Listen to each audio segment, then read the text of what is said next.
CIMEC, Congresso Internacional de Missões em Carapicuíba.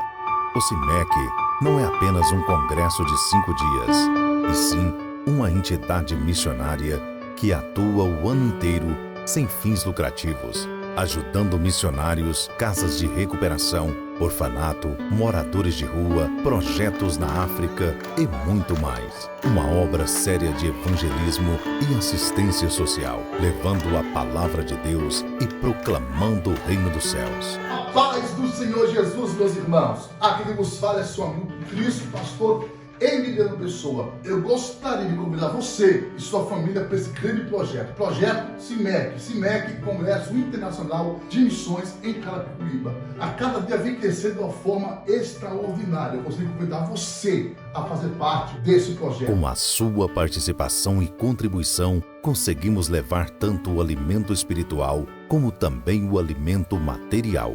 Esta obra precisa de você.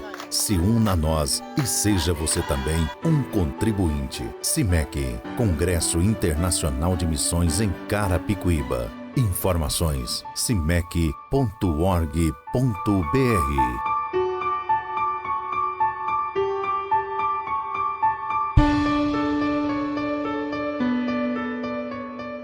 Atos capítulo 6, verso 1. Quem achou, diga amém. Diz assim o texto da Bíblia Sagrada, irmãos. Atos dos Apóstolos, capítulo 6, verso 1. Ora, naqueles dias, crescendo o número dos discípulos, houve uma murmuração dos gregos contra os hebreus, porque as suas viúvas eram desprezadas no ministério cotidiano. E os 12, convocando a multidão dos discípulos, disseram: não é razoável que nos deixemos a palavra de Deus e servimos as mesas.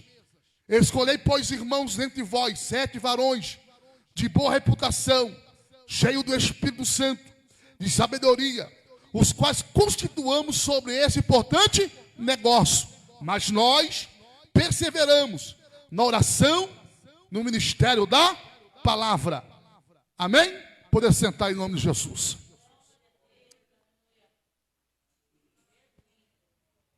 Queridos amados irmãos, ouvintes da palavra de Deus, família DEMEC, irmãos, família da fé.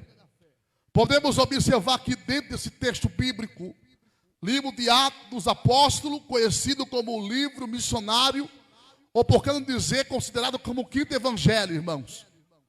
Contém a história da igreja primitiva. A igreja vem crescendo de uma forma extraordinária. Até mesmo porque Jesus, uma certa vez, disse para a igreja: ficai em Jerusalém, até que do alto seja revestido de poder. Segundo a história, diz que quase 500 pessoas estavam numa sala como essa, aguardando, aleluia, a descida do Espírito Santo. A Bíblia diz que quase 120 pessoas aguardaram e perseveraram. E a Bíblia diz que todas foram cheias do Espírito Santo, todas. A Bíblia diz que Pedro, na primeira mensagem dele, a primeira pregação, quase 3.000 almas aceitaram a Cristo. Hoje pregamos 3.000 mensagens para uma alma aceitar Cristo. Mas Pedro pregou uma mensagem, quase 3.000 almas aceitaram a Cristo. A igreja estava crescendo de uma forma fantástica. No capítulo 2, a descida do Espírito Santo. No capítulo 3, aleluia, Pedro e João vai para a oração. E ali tinha na porta da igreja um aleijado, um homem manco, um homem deficiente. E a Bíblia diz que Pedro e João disse: olha, não tenho prata, não tenho ouro, mas o que eu tenho te dou. Em nome de Jesus Cristo Nazareno, levanta-te e anda. No capítulo 4, aleluia, Pedro e João se apresenta perante o Sinédrio. No capítulo 5, fala sobre a história de Ananias e Safira, 2 pessoas que mentiram ao Espírito de Deus. Agora no capítulo 6, a igreja estava crescendo, diga crescendo. E como qualquer igreja, na face da terra tem problema. Qual é a igreja na face da terra que não tem problema? Não existe igreja perfeita. Enquanto ela existir na terra, ela vai ter problema. Diga problema. Lembra das 7 igrejas do Apocalipse? aleluia, as 7 teve dificuldade. A igreja, também que Paulo dirigia, também tinha dificuldade. O problema da igreja não é de hoje, é desde o princípio. Oh glória! Desde quando a igreja nasceu na cruz do Calvário, a igreja apresenta as dificuldades, irmãos. Porque aonde tem ser humano tem dificuldade. A minha avó diz que é mais fácil você, aleluia, conduzir ou tratar de uns cachorros ou uns bois do que você tratar com os seres humanos. Porque cada um aqui tem uma mente diferente, tem um mundo diferente, tem uma opinião diferente, gosta de uma cor diferente. Você tira pelo seu casamento, irmãos. São 2 pessoas casadas, mas cada um cresceu no costume diferente. E quando as 2 pessoas se relacionam ou se ajudam dentro debaixo do mesmo teto, tem dificuldade, principalmente no começo do casamento, porque um gosta de rosa, o outro gosta de roxo. Um gosta de futebol, o outro gosta de novela. E existe problema dentro da própria casa. Agora imagine dirigir uma igreja como essa aqui. Imagine você líder, dirigir um grupo de liderança, ser líder de um grupo de 10 pessoas. Oh glória! Imagine você ser líder, aleluia, de um grupo dentro da igreja, ou na escola, ou no partido, ou numa empresa. Você quer ver uma coisa? Na sua família. Imagine na igreja. Porque somos seres humanos. Mas importante é prevalecer a humildade e a simplicidade. Como erramos, temos que confessar com a nossa boca e deixar. E a misericórdia chega. E a Bíblia diz que a igreja estava crescendo, diga crescendo. Vou repetir, a igreja estava crescendo, diga crescendo. A igreja estava crescendo de uma forma extraordinária. Porque os sinais acompanhava os apóstolos daquela época, os irmãos da fé. Eles pregavam, até a sombra de Pedro curava. Aleluia, até os aventais ou lenço de Paulo fazia sinais e prodígios extraordinários através do Espírito Santo de Deus. Então o povo estava, aleluia, cooperando, adorando, se batizando, exaltando. A igreja estava crescendo. Porém, existia um povo, que a Bíblia diz aqui, o texto diz aqui, um povo, aleluia, que estava murmurando, reclamando contra a liderança da igreja.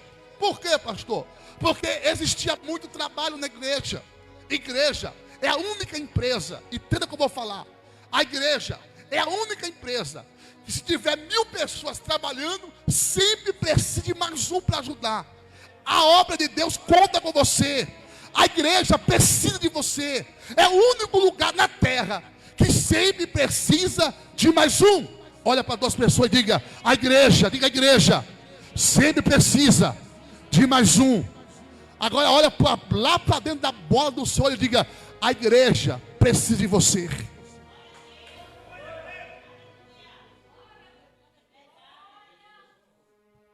Sabemos que não somos todo mundo igual aqui, mas todo mundo tem o seu valor. Todo mundo, aleluia, tem o seu chamado. Ai de nós pregadores, se não fosse aquela irmãzinha que passa o pano no chão.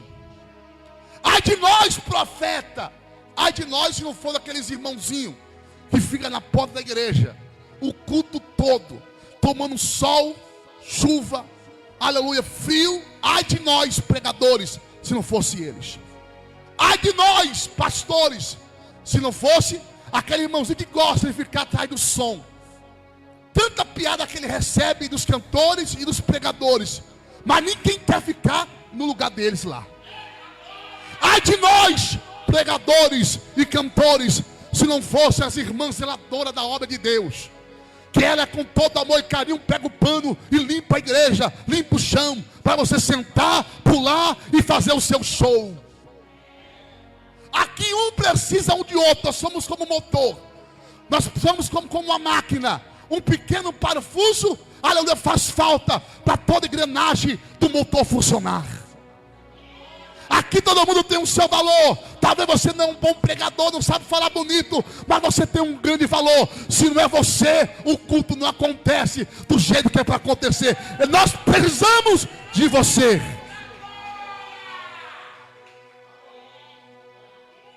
Então olha para 2 pessoas e diga: você tem valor.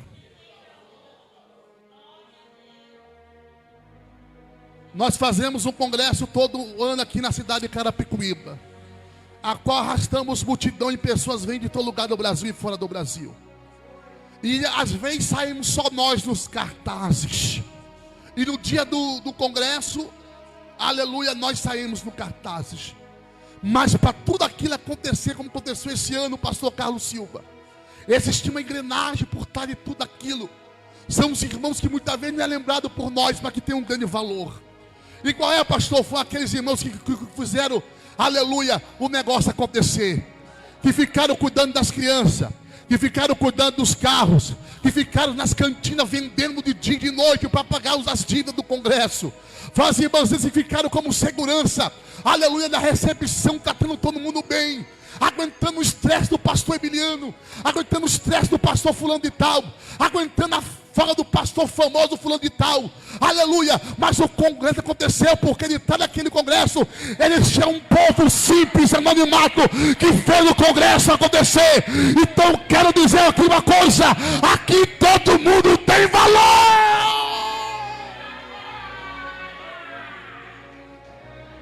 Pastor, eu não dou um dízimo tão alto, mas mesmo assim você, para mim, você tem o mesmo valor. Para quem dá o dízimo alto, não interessa. O que interessa é que todo mundo tem valor. Você pode andar com o sapato furado, ou você pode andar com um sapato com alemão, não interessa. Você tem o mesmo valor na igreja. Oh, glória a Deus, te olha do mesmo jeito e vai te honrar da mesma forma.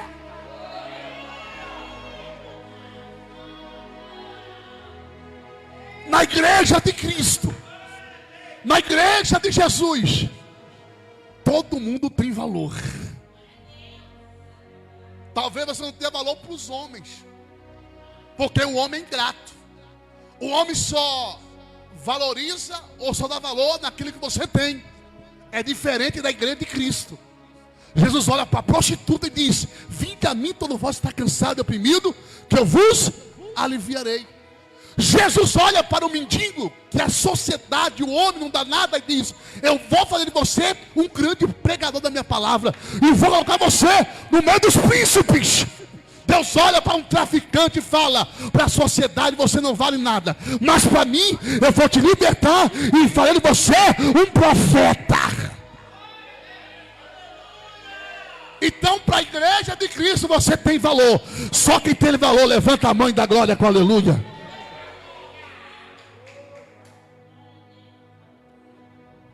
As viúvas estavam sendo desprezadas no texto, na visão de Lucas, porque Lucas escreve o livro de Atos dos Apóstolos, o nosso doutor Lucas.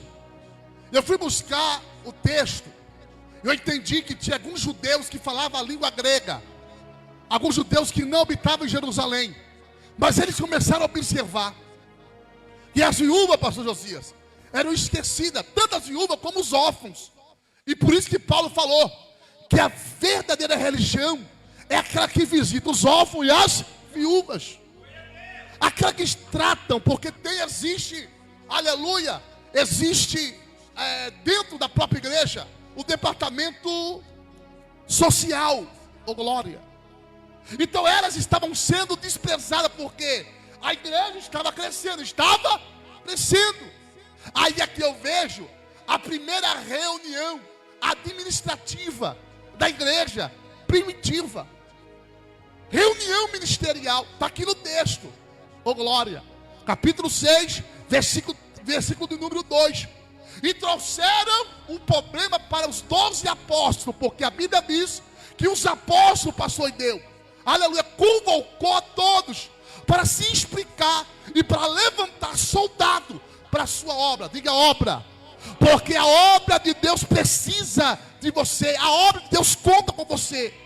A obra de Deus, aleluia, conta contigo. E para falar a verdade, Jesus tem uma grande chamada na sua vida, irmã Paula. Deus tem uma chamada na sua vida, irmã Sueli. Deus tem uma chamada na sua vida, irmã Neuza. Deus tem uma chamada na sua vida, irmão Reginaldo. Deus tem uma chamada na sua vida, irmão Mirailton. Então fique em paz, porque a promessa, ela vai se cumprir. Deus tem uma chamada na vida da igreja. Só quem acredita, levanta a mão para adorar. Alabacaxere bicanda que o pau eribichere bicanda na gachúria ebandu que me nasci. Eu sinto aqui a presença do guerreiro. O grandão da Galileia está na casa. Deixa eu ver quem pode sentir a presença dele nessa noite. Então foi colocado na mesa. As horas já se passou. Então foi colocado na mesa o assunto. Diga qual assunto, pastor? De novo, qual assunto, pastor? Trouxeram na mesa que elas estavam sendo esquecidas, pastores. E os apóstolos tiveram uma ideia. E qual foi a ideia? Levantaremos 7 homens. Quantos homens? Talvez já levantaram antes, mas a Bíblia registra em Atos dos Apóstolos, capítulo 6. Levantaremos 7 homens. Quantos homens? Levantaram qualquer homem? Levantaram qualquer pessoa? Já sei. Pegaram qualquer um na esquina e colocaram? Não. Tiveram as suas qualidades. Porque a obra de Deus conta com você. Mas você precisa se esforçar. Você precisa se qualificar. Deus chama o incapacitado, mas não manda o incapacitado. Ele primeiro capacita. E eu disse aqui outro dia na quarta-feira que muitas vezes Deus fala conosco dizendo assim: prepara a sua mala, porque eu vou te mandar para o outro lado. Essa mala não é a mala de roupa, bobão. Essa mala quer dizer, estuda. Se tu é cantor, faz sua aula de cântico. Se tu é pregador, estuda a Bíblia. Se tu é missionário, estuda o que é missão. Essa mala que o profeta disse não é suas roupas, é você se preparar para uma grande obra. Se Deus tem uma promessa contigo de pastor, estuda para ser pastor. Essa mala quer dizer isso. Se Deus tem uma chamada contigo, que você vai gravar hoje um YouTube, ou um DVD, ou um CD, se prepara. Quem entendeu, diga amém. Quem está entendendo, diga glória a Deus. Então Deus nessa noite está falando com quem tem chamada. E o que Deus está falando, pastor? Eu vou te levantar. A promessa ainda está de pé. Eu vou honrar o que eu te prometi. Palma para Jesus.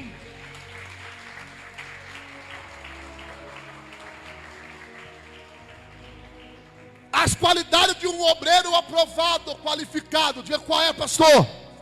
Está aqui no versículo 3. Escolhei, pois, entre vós 7 varões de boa reputação. Você buscando a palavra reputação, quer dizer o que, pastor? Boa fama, pastora Patrícia.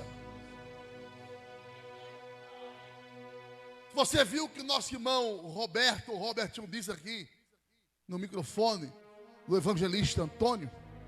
Eu queria ter 10 vizinhos como ele. Esse aqui é um dos melhores vizinhos que eu tenho. Uma coisa é o Antônio falar para mim, outra coisa é o vizinho dele contar para mim qual é a reputação dele. Isso se chama reputação, boa fama. Porque tem pessoas que no seu bairro os vizinhos te odeiam. Por quê? Porque você é um mau caráter, é um mau pagador. Você não pode ver um rabo de saia. Você compra em toda esquina. Você bate na sua esposa. Você espanca os seus filhos. Você tem uma má fama. Você tem uma má reputação. Mas Deus escolhe para a sua obra homens de boa reputação. Acabou glória, hein, irmãos? Acabou aleluia, hein, Josias? Não adianta você ter cargo ou ter uma credencial se você não for crente. Para falar a verdade, você tem que ser pastor dentro da sua própria casa. O sacerdócio começa em casa, é na escola, é na faculdade, é na rua, é nas redes sociais, aonde você estiver, você tem que ter uma boa fama. Eu não estou dizendo daquelas pessoas que são endemoniadas e querem te caluniar por causa de inveja. E para falar a verdade, a mentira só prevalece enquanto a verdade não chega. Eu vou contar com a verdade: quem te justifica é Deus. Se alguém se levantou contra a sua vida, durma em paz, entregue na mão de Deus, e Deus vai se levantar ao seu favor. Uma hora a verdade vai aparecer.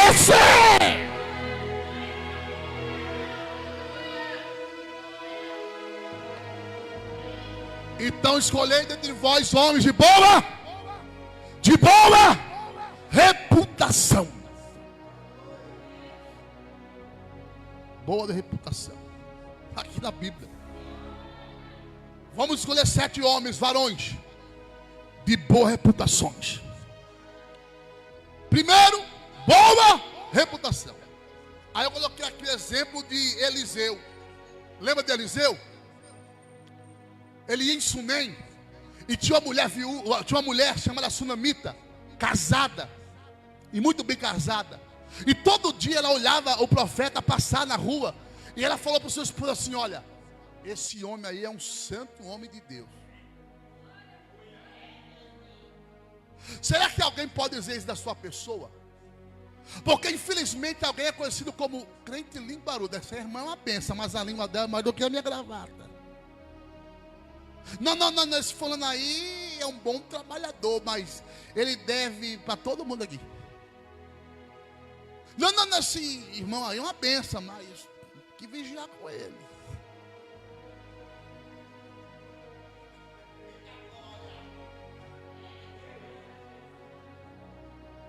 Acabou glória, né, irmãos? Por isso que alguns irmãos, irmão Roberto, que não gostam do culto de quarta-feira, o culto de hoje, porque aqui, aleluia, o cinto aperta. Aí segunda-feira, ó, é cheio, sexta-feira é lotado. E quarta-feira, pastor? Quarta-feira fala aleluia. Não que nós não falamos a verdade, mas nós tocamos na ferida. E se a palavra não te curar, ninguém te cura. Se a palavra não te libertar, ninguém te liberta. Ô glória! Então escolhei dentre vós homens de boa. Pela reputação de Eliseu, Eliseu foi abençoado. Sabe por que muita gente não é abençoado? Alguém até quer te abençoar. A vida dele até quer te abençoar. Mas por que você não é abençoado? Por causa da tua reputação. Você fala muito, você briga demais, você quer resolver as coisas do seu jeito, e é das coisas de Deus. Eu posso ouvir um amém? Se você mudar nessa noite, Deus vai te abençoar. Deus vai tocar naquele que tem para te exaltar. Mas é preciso você passar por um processo. É preciso você se converter, se colocar na posição de Deus, e Deus vai te honrar. Eu posso ouvir um glória a Deus, aleluia? Então a primeira qualidade de um homem: servir a mesa, aleluia, servir ao rebanho, cuidar dos órfãos, servir as mesas, tem que ter boa reputação.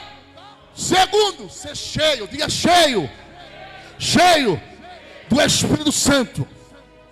Não é cheio de macumba não, irmão. Não é cheio de fofoca não, meu. É cheio do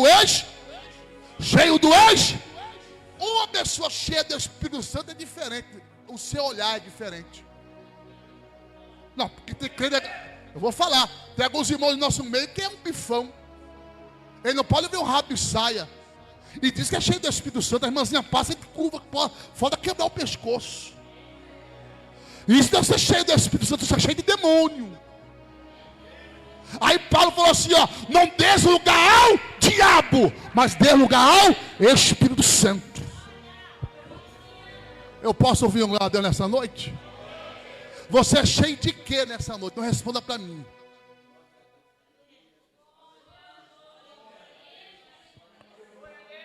As suas atitudes vão dizer do que você é cheio. E bem-aventurados os pobres de espírito. Que tem um espírito de contenda na vida dele. Tem uns que tem espírito de Maria Mulambo, é porco marré, marré. Põe a Bíblia debaixo do braço, eu vou fazer a obra. Não lavou a louça, não forrou as camas, não fez o almoço, não fez a janta. Quando o marido chega, a cara está toda bagunçada e diz que está cheia do Espírito Santo. Porque o Espírito Santo, aleluia, ele ama santidade e limpeza. Lugar de porco é lugar de chiqueiro. O Espírito Santo gosta de limpeza. É limpeza.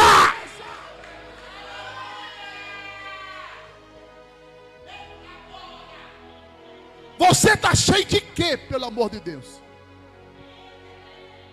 Quem é cheio do Espírito Santo perdoa, não guarda mágoa, porque está cheio de Deus. O que passou, passou, ora. Tu está cheio de Deus. Quem está cheio de Deus nessa noite? O tempo não espera mais. Vou para o terceiro. Então a primeira qualidade é boa reputação. Segundo, ser cheio do Espírito Santo. Quem é uma pessoa cheia do Espírito Santo? Eu sempre falo nas minhas mensagens que eu amo a sua história. Por que eu amo a história dele? Porque era um cabra jovem. Diga jovem. E ele era bonito, meu irmão. Que eu olhava para ele, o cabra meio bombadinho. Segundo a história diz isso. E ele era cheio de Deus. E quem falou que ele era cheio de Deus foi o próprio líder dele. No livro de Gênesis, capítulo 41, versículo 38, vai dizer que José era um moço cheio de Deus.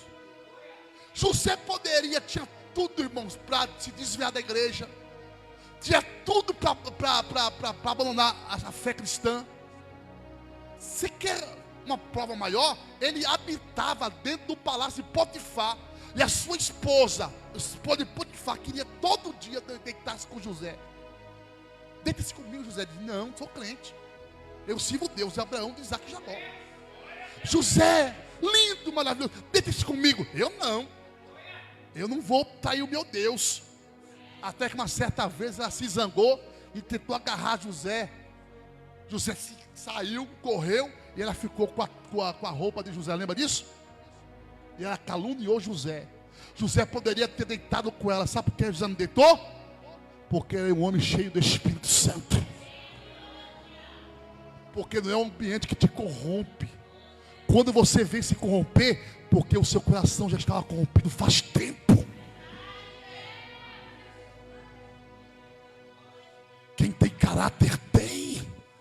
A Bíblia diz que Daniel era um homem cheio do Espírito Santo e não se corrompeu. E ele colocou no seu coração, não vou me contaminar com o manjar do rei. Quem quiser que faça, eu não vou fazer porque eu sou salvo, eu sou crente, eu sirvo a Deus. Ah, pastor, porque a amizade, a minha amiga, é porque o seu Deus para você é a sua amizade, o seu dinheiro, mas para mim, ele mora no céu, está no meu coração. Eu amo a Deus, e não vou trocar a minha comunhão por nada nessa vida. Eu sirvo a Deus.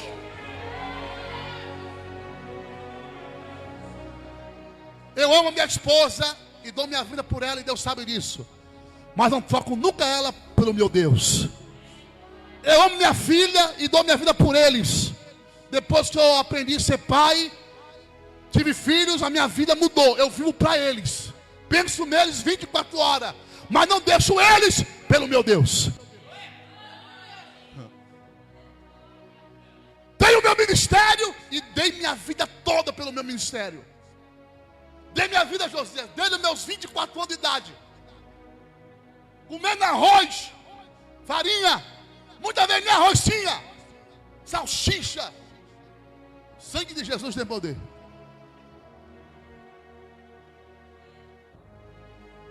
Lutei, chorei, paguei o preço para chegar até aqui hoje. Disse hoje para a irmã, no meu gabinete, ganhava R$800 por mês, R$400 era o meu dízimo, 50% era meu dízimo para pagar o lugar da igreja. Nada disso eu me arrependo hoje. Por quê? Porque Deus me deu 10 vezes mais. Deus tem me honrado. Mas não largo tudo isso pelo meu Deus. O que prevalece é o meu Deus. É Ele que merece toda a honra e todo louvor. Eu amo a Deus. Crente cheio do Espírito Santo honra a Deus. Jovem cheio do Espírito Santo na faculdade não honra o cigarro de maconha e nem a balada na sexta-feira, mas honra a Deus. Eu posso ouvir amém? Primeira qualidade, boa reputação. Segunda, ser cheio do Espírito Santo. Terceiro, e de sabedoria. Diga sabedoria. Sabedoria é diferente de inteligente. Tem gente que tem muita inteligência, mas não tem sabedoria. Tem gente que tem um cargo elevado numa empresa, numa igreja, mas não tem sabedoria. Sabedoria é diferente de conhecimento. Tem gente que tem conhecimento, mas não tem sabedoria. Por isso que Salomão, quando dobrou o joelho no chão, ele não pediu outra coisa, pediu o que, irmãos? Sabedoria, porque para conduzir um povo como esse, é preciso sabedoria. Deus honrou ele por quê? Sabedoria. Tem que pedir sabedoria para honrar, dirigir, administrar a sua família, a sua casa, a sua empresa, a sua igreja, a sua vida. Sabedoria para conduzir e administrar aquilo que Deus colocou nas suas mãos. Sabedoria. Porque se você não tiver sabedoria, você não vai muito longe. Mas se você tiver sabedoria, você vai longe. Deus vai abrir porta onde não há porta. O obreiro precisa ter sabedoria para falar na hora certa, conversar na hora certa, dizer na hora certa, pregar na hora certa, dizer na hora certa, resolver na hora certa. E não é fácil. Tem que vir do céu. Quem entendeu, diga amém. Algo por aqui. Qualidade ou característica de quem é sábio. O cúmulo de conhecimento sobre assunto diverso. Erudição, sabença, saber, sapiência ou glória. Aí a Bíblia diz que Tiago falou assim: quem não tem sabedoria, peça a quem? A Deus. Quem não tem sabedoria, peça. Então quando você assume um cargo, assume qualquer cargo, tanto espiritual como, aleluia, terreno, você tem que pedir sabedoria para quem? Para Deus. E você pedindo sabedoria para Deus, Deus irá te dar sabedoria. Tem crente que ganha R$1.000 por mês, mas ele é sábio e vive bem. Tem outros que ganham 10 mil e não sabe viver com os 10 mil.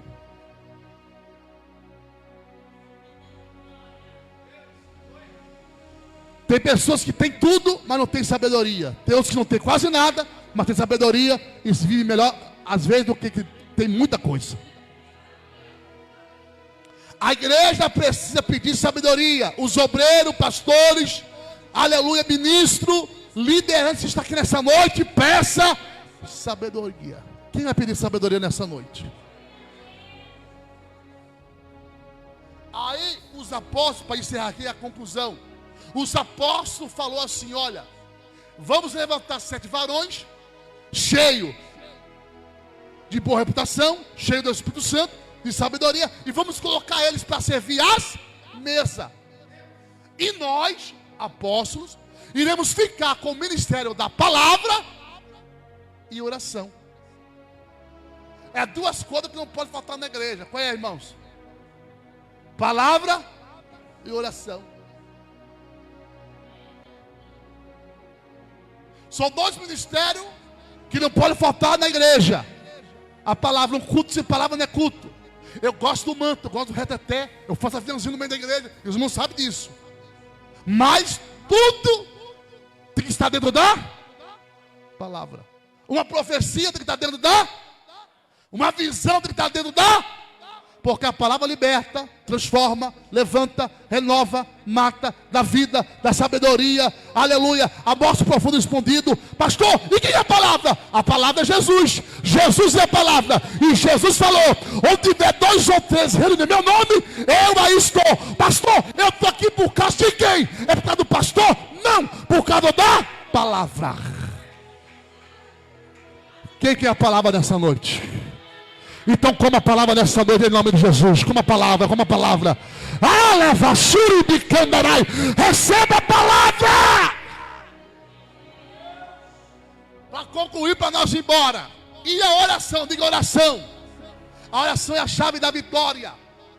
Um dia perguntaram para um sábio: qual é mais importante, a oração ou a palavra? E ele respondeu assim, e fez outra pergunta: qual é mais importante do pássaro, a asa direita ou a asa esquerda? Só o Vinícius pegou.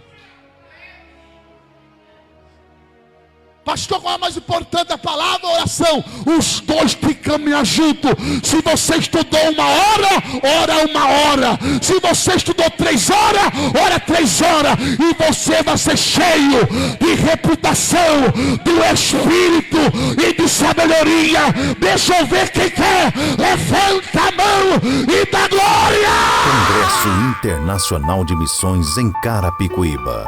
O CIMEC não é apenas um congresso de 5 dias, e sim uma entidade missionária que atua o ano inteiro sem fins lucrativos, ajudando missionários, casas de recuperação, orfanato, moradores de rua, projetos na África e muito mais. Uma obra séria de evangelismo e assistência social, levando a palavra de Deus e proclamando o reino dos céus. A paz do Senhor Jesus, meus irmãos. Aqui quem vos fala é seu amigo Cristo, pastor Emiliano Pessoa. Eu gostaria de convidar você e sua família para esse grande projeto. Projeto CIMEC, Congresso Internacional de Missões em Carapicuíba. A cada dia vem crescendo de uma forma extraordinária. Eu gostaria de convidar você a fazer parte desse projeto. Com a sua participação e contribuição, conseguimos levar tanto o alimento espiritual como também o alimento material.